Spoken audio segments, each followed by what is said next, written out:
फलाना के बेटी बेटी बेटी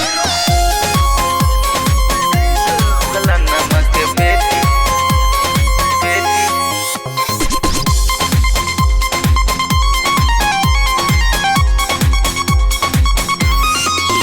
ओकरा बिना त जीना आसान लागेला, रात कटत नइखे दिन बिरान लागेला, कटत नइखे दिन बिरान लागेला। ओकरा बिना त जीना आसान लागेला, रात कटत नइखे दिन बिरान लागेला। ओठवा के मुस्कान हमरा ले गइले जान, ओकर तिरछी नजर बड़ा भाती है। अरे अखिया से नींद चैन दिल भी ले जाती है, फलाना के बेटी सपनमा में आती है। कातिल न आता दीवाना बनाती है, फलाना के बेटी।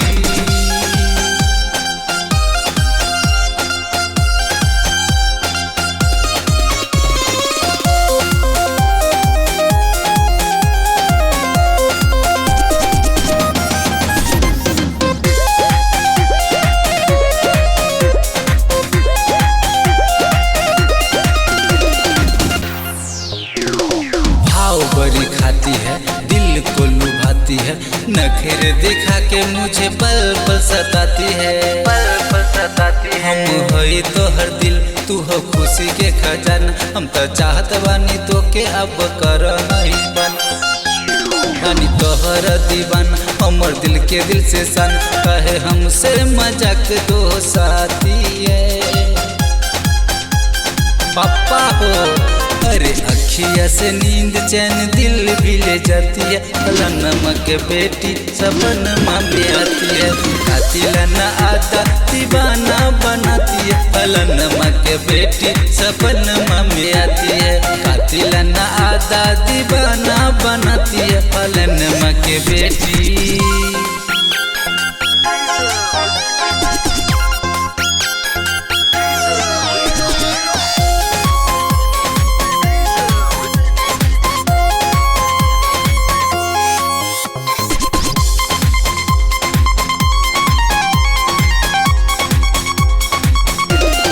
सपना में सट के जगला पर हट के, दिल तर पाती है तू हृदय में जच के, हृदय में जच के। जब से लड़ल नजर होता तोहरे फिकर, हमर सपना में आके तू जाती है किधर, जाती है किधर।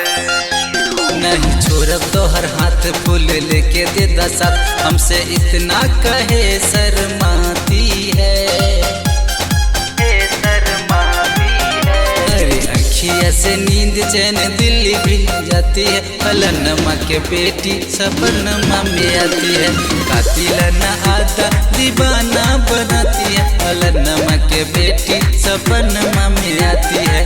कातिल न आता दीवाना बनाती है, फलाना के बेटी सपनमा में आती है।